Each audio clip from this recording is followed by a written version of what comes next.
Chapter 1, The 6 Steps. The day was almost dead as the sun cast burnt light through the century oaks of Washington Square in Savannah, Georgia. Maeve was in her mid-20s, a dirty blonde, wearing Velma glasses and a jean jacket with so many pins on it, if she fell in the pool 3 foot deep, she'd like to drown. She stood in front of a sun-baked yellow house with once white shutters that have for decades been stained with rotted corpses of Spanish moss that hangs over the house from gnarled, verdant branches. It was quiet, but that wasn't out of the ordinary, as its location was on the northeast side of Savannah. Old money town with old money districts, and this district is as old money as you can get. Holler above 80 decibels in this square, then take off running, it'll likely be from the cops. In this square, though, this house, though sun-baked and stained, was worth millions. Maeve examined the house and confirmed what she previously thought. There's no haunted history attached to it, at least that she knows of, and she knows about all of it. At least she does in her city. She doesn't come to Washington Square often, though at least not since the Hampton Lilliebridge house exorcism a few years back. And that's not even on the square. See, this city has a European design to it. It's on a grid system, so from north to south, east to west, there are straight roads that only curve around what we Savannians call squares, which are exactly what they sound like. A piece of land about 25 yards wide, named after a part of history, and surrounded by fancy Savannah old money mansions. But Washington Square isn't like the others. Johnson Square is the oldest. Franklin Square has the oldest African American church in the United States on it, and Wright Square was the old gallows where Alice Riley was hanged. The difference between Washington Square and the others is that there isn't much interesting about it, but that would change today. At least for Maeve it would. Clutching a bright red bag she liked to call Baba Yaga, she climbed the 4 creaky steps that led to the bright red front door. The steel head of a lion held the door knocker in its mouth. As she wrapped her fingers around the knocker, she noticed how incredibly warm it was despite it being guarded from the sun's rays.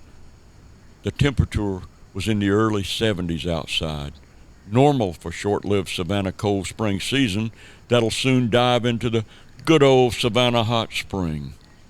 Nevertheless, the door knocker felt like it had been baking in the summer sun for hours, which made Maeve think of the first step when investigating a potential haunt.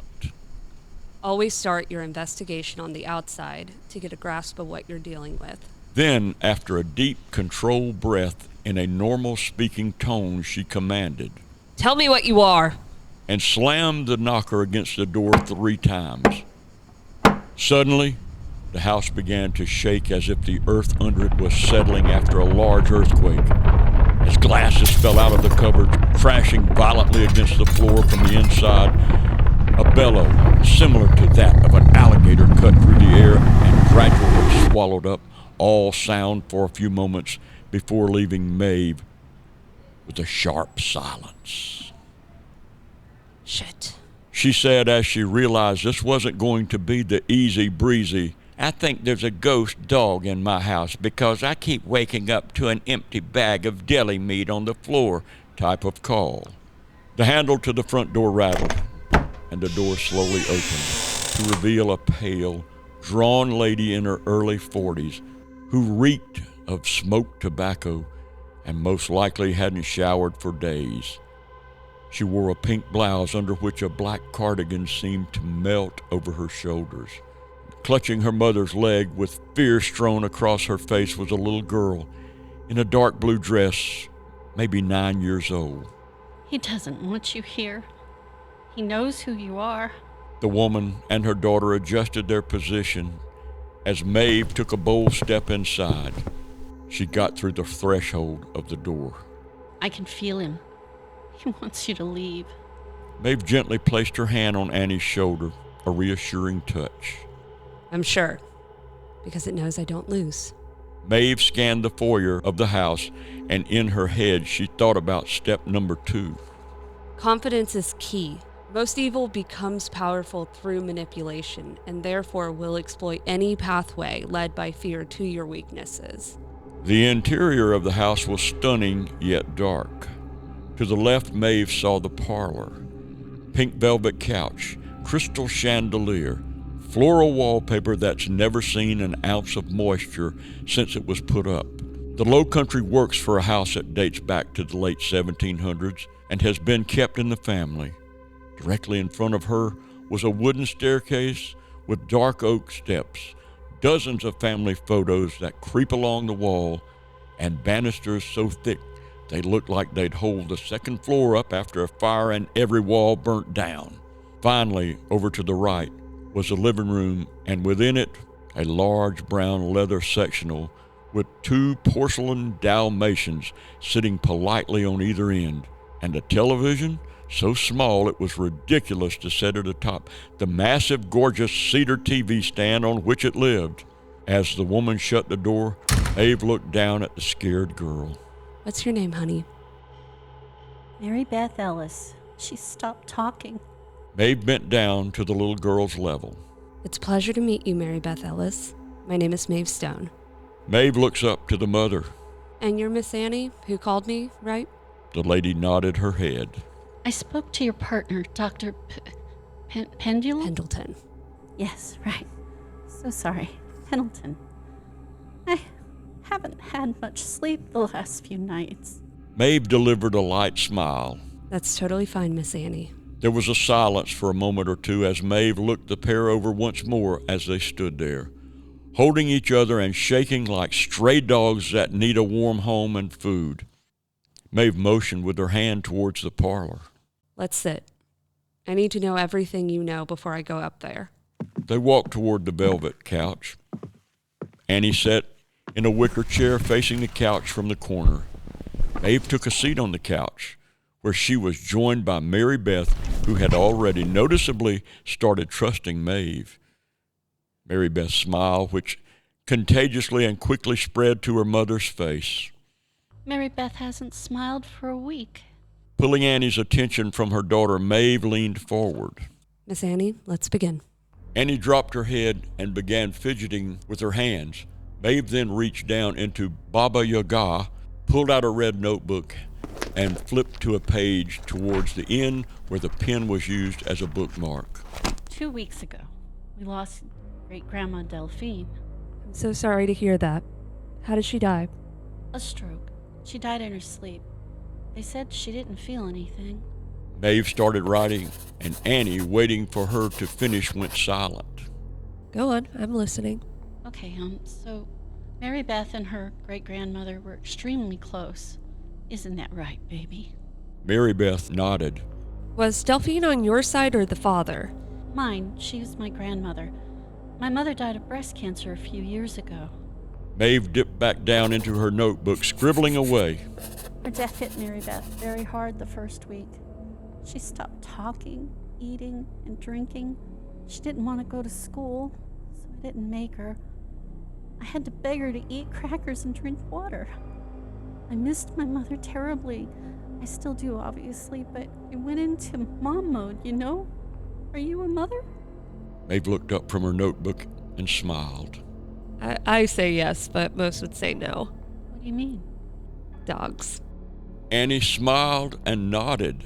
I see. So, what did you use to try and contact her? Annie was immediately taken aback by Maeve's questions. How did you know? This ain't my first rodeo, Miss Annie. Annie dropped her head, ashamed that she brought this on herself. Miss Annie, what you did wasn't wrong. It's the way you went about it. Your intentions were good, and death, as you know, it's hard. Very hard. The problem is that evil knows how hard it is on us. So when you use something like a Ouija board or even something of hers to open up a portal and communicate, she might be there, but she might not. And what you can count on being there every single time is something sinister. And it'll be ready to cross the veil, target you, and manipulate your weakened state. Annie looked at Mary Beth and tears started to fall from her eyes.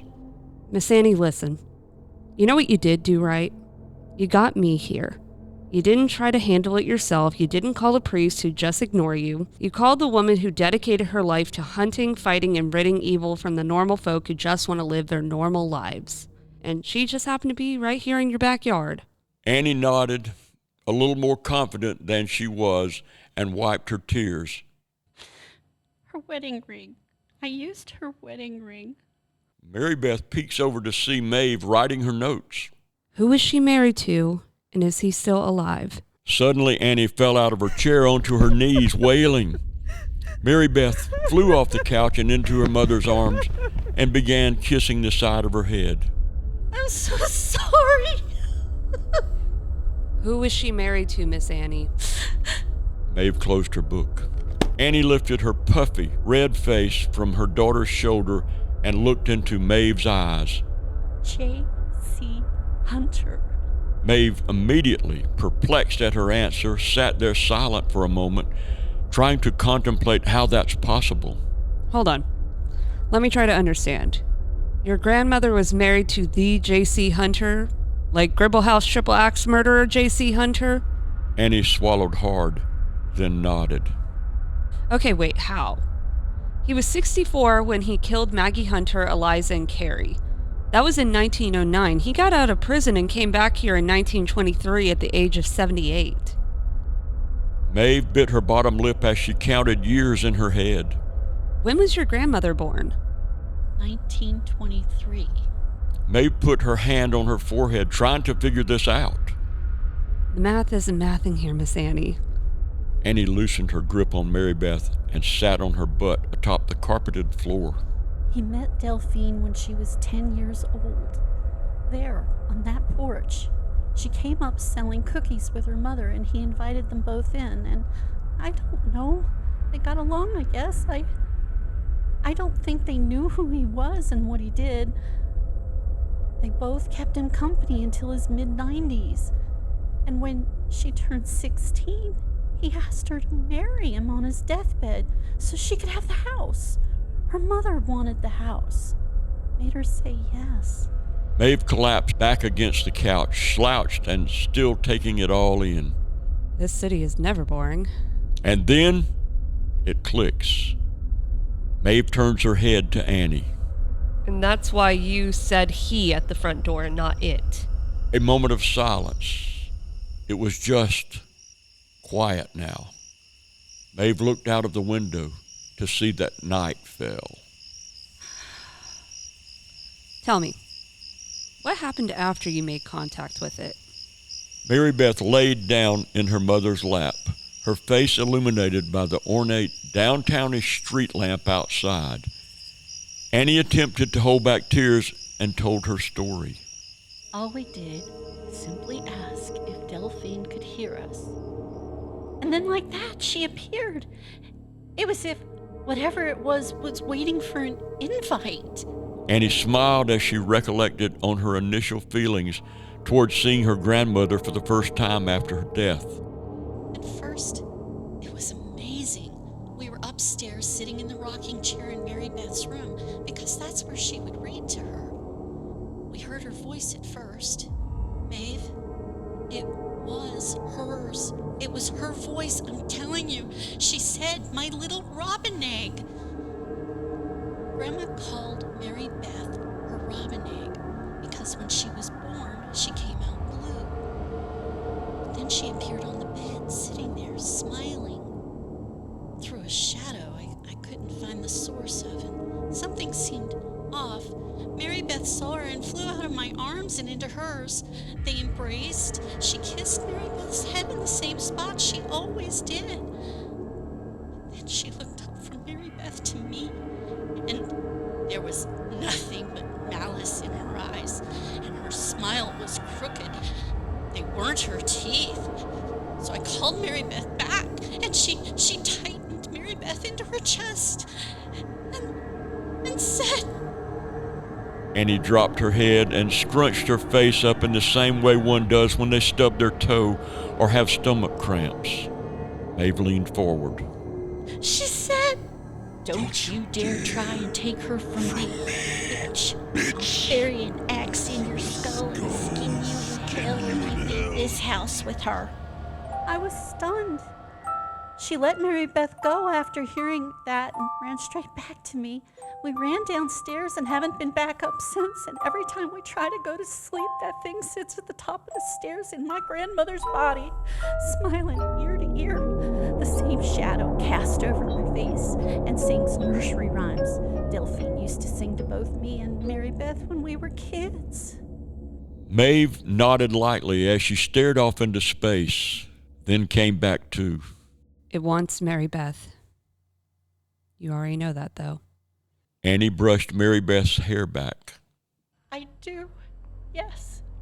The Gribble House murders weren't very well documented, and Maeve didn't want to tell Annie that she didn't know much more than what Wikipedia said about it. Nevertheless, this wasn't the first time she'd went in blind with an entity, and certainly wouldn't be the last, and that's what makes step 3 the most volatile of the 6 steps. Always know everything you can know about an entity before the encounter. Sometimes you don't, but knowing the basics is better than nothing, and she was fairly certain that this was JC wreaking havoc on a family directly related by blood to his obsession. I need to make a call. Maeve took Baba Yaga's strap in her hand and stood up.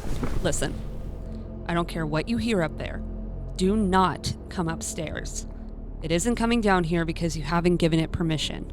But the moment you break that barrier, my job gets a hell of a lot harder. Annie vigorously nodded. Okay, you won't. Maeve walked over to the bottom of the staircase. From her bag, she took an earpiece attached to a long black strap. After sliding the earpiece into her left ear, she wrapped the black strap one time around her throat. From behind her neck, attached to the black strap, was a cord that fell down to the small of her back. She pulled a copper square, no bigger than an apple, from Baba Yaga and inserted the cord into the side. Ghost box. Make contact with Dr. Pendleton. Step 4. Always stay in contact with your PIP or PIP, who is in a safe, protected place. For Maeve, her partner in paranormal, or PIP, was Dr. Pendleton, an expert in the underworld in his early 50s who loved research and collecting and telling stories about the ghost he and Maeve would encounter. His safe, protected place, simply coined the Ghost House, was in an undisclosed location somewhere within city limits.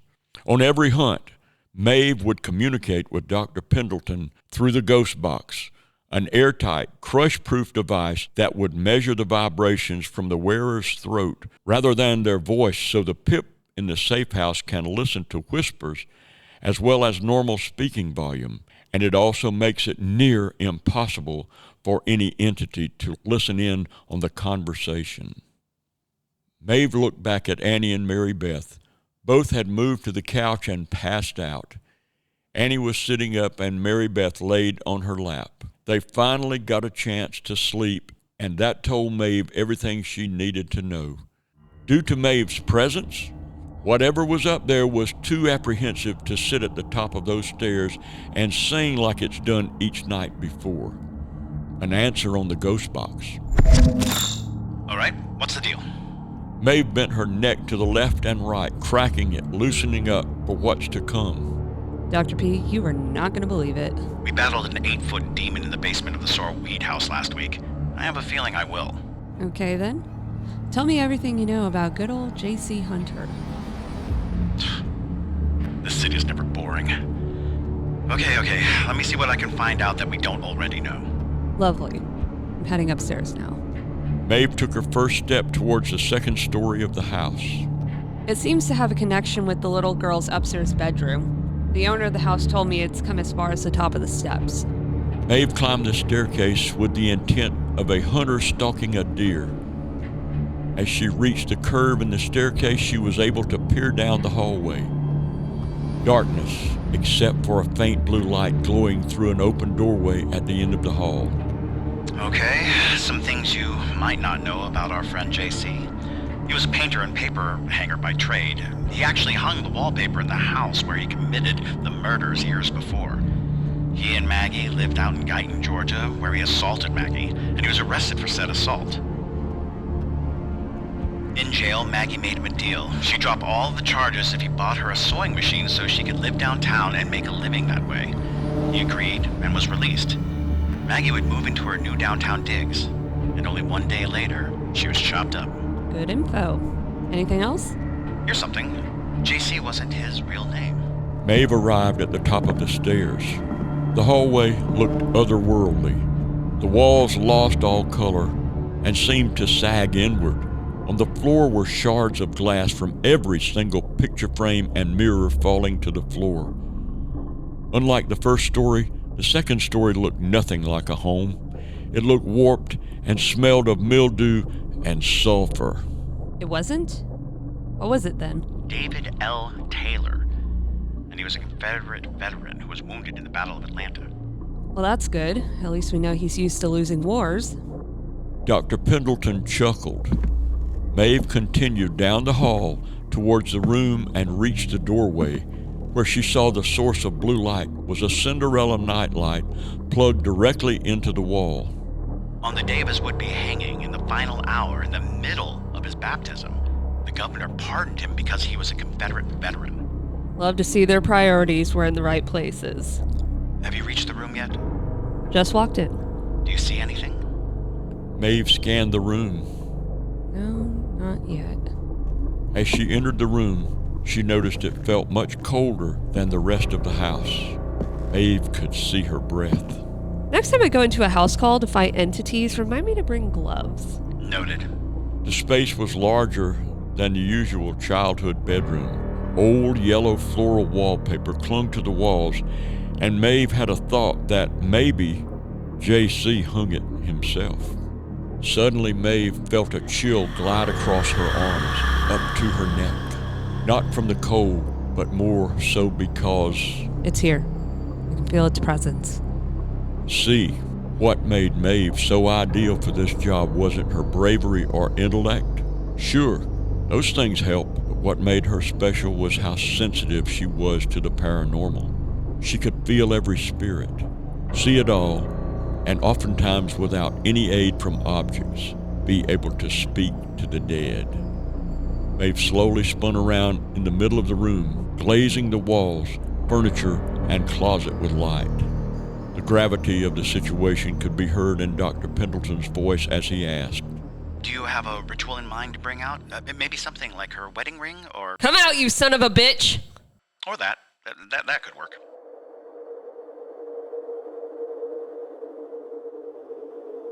Now, dear.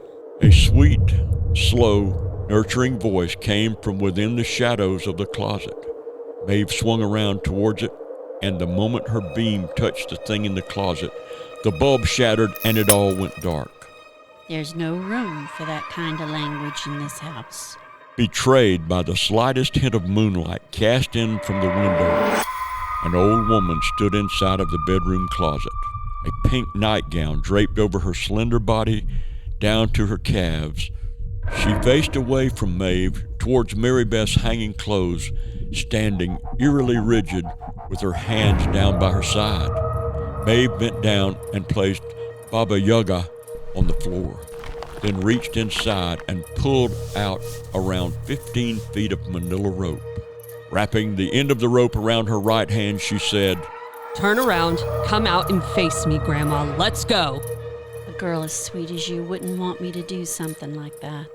Her voice, the voice of a sweet grandmother, dropped down into a lower octave when she said, Now, Was she? Maeve tightened the rope around her hand, bracing her feet for imminent violence. That's exactly what this sweet girl wants. Granny's head slowly dropped forward further into the closet. A moment of silence. Even the cicadas outside stopped screaming. All that could be heard was Maeve's steady breathing. Suddenly, A wet thwack could be heard as the old lady's head was jolted, falling backwards, her throat splitting open but still attached at the neck. It hung upside down as she stared and smiled at Maeve, her long white hair touching the floor, eyes bloodshot with yellow pus. The open throat was sliced to the spinal cord and completely exposed. Lodged deep in the center of her forehead was a hatchet. Maeve's line of vision went past the grotesque scene and into the shadows where she saw the face of something that resembled a human, but wasn't. Crooked teeth, the eyes of a man-eater made up the puppeteer to Delphine's corpse. Dr. P? Do I need to send in Gaust for backup? You know how step 5 says? Recognize that evil doesn't die? Truly evil people become tools of Satan? Yep, that's the one. And right in front of me is no doubt a tool of Satan. Without warning, the old lady puppet took a backward step toward Maeve. Another stride toward Maeve, this time heavier and more aggressive. Maeve keeps her line of sight trained on the hideous thing. As the near headless corpse came into the moonlight, Maeve could see that what was controlling her had its hands in Delphine's stomach. It looked like a person who'd been buried and dug up months later, rotted, green skin, worm-bitten ears, black gums, and 7 feet tall. Maeve stood her ground as it neared. Delphine's lips pursed, and she started making kissy sounds. Come here, baby girl, and give Grandma a little kiss. David L. Taylor. Delphine's body stopped in its tracks. Her expression went from kissy face to fuck you sneer. Yeah, we got your number. The sound of a bone snapping as Delphine's head cocks to the right. No, that girl is mine. Right. You might have had luck with little girls before, but Mr. Taylor, you're gonna lose this one. All of a sudden, Delphine screeches and runs at Maeve. The entity controlling her body grips her intestines like an Xbox controller from the closet. Delphine, at full speed and full force, lunges at Maeve. Maeve ducks under Delphine, while at the speed of light, swinging her hands up under Delphine's left shoulder as she manages to string the rope over Delphine's head and onto her half-severed neck.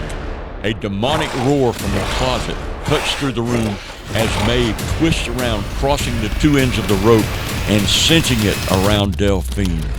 Maeve turned back towards the closet to see JC scowling and frustrated in the shadows. For the first time, it looked afraid. Step 6. Always have a catchy one-liner for when you're about to obliterate an evil energy. Maeve's glare turned into a smile. Puppeteer ain't shit without its puppet. And with that, Maeve delivered an earth-shattering grunt as she yanked Delphine's caught corpse into a violent spin.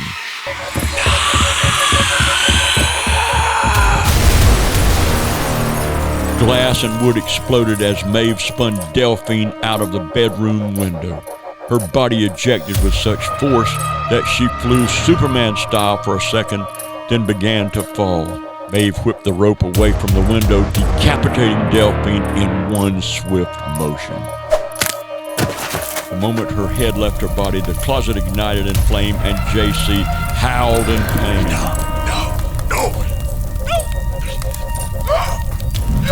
Maeve winced at the hellacious heat and fell back, smacking her head against the centuries-old oak floor. Maeve? Maeve? Gaust, she's coming too. Gaust. I'm coming. 1 second. Dimming the lights. Maeve cracked her eyelids, and the moment she did, light assaulted her retinas. A splitting headache swarmed through the back of her head. What? Dr. P, I can't. Settle, Maeve. Everything is fine. Everything is okay. Then suddenly the lights went down. Though the only sources of light were a few lamps and a burning candle, Maeve could only peel her eyelids open enough to see Dr. Pendleton at her bedside, Dr. Gaust approaching from the dimmer, and that she was safe and secure inside of the ghost house. The ghost house was a large warehouse with tall brick walls lined with raggedy haint blue linens, with 20-foot ceilings and around 3,000 square feet covered in haint blue and built with wood blessed by Gullah Geechee elders. The space was internationally known as an impenetrable paranormal fortress. Dr. Gaust leaned down and gently brushed Maeve's hair back from her face. Unbelievable job, Maeve. So it's gone? We'll leave him alone? It's gone. Until someone else carelessly leaves a portal open. But Annie and Mary Beth are safe. They wanted me to tell you how grateful they are. Gaust was Maeve before there was Maeve. Pendleton and Gaust were a team of ghost hunters and demon slayers for almost 3 decades. These 2 men were credited with writing the 6 steps, building and maintaining the ghost house, and defeating over 1,200 demonic or malicious entities, or DMEs for short. The Guinness World Record for most DMEs defeated by any PIP team. 20 years ago, in the prime of their career, Gaust and Pendleton received a call that would be one of the most brutal and evil scenes they'd ever encounter.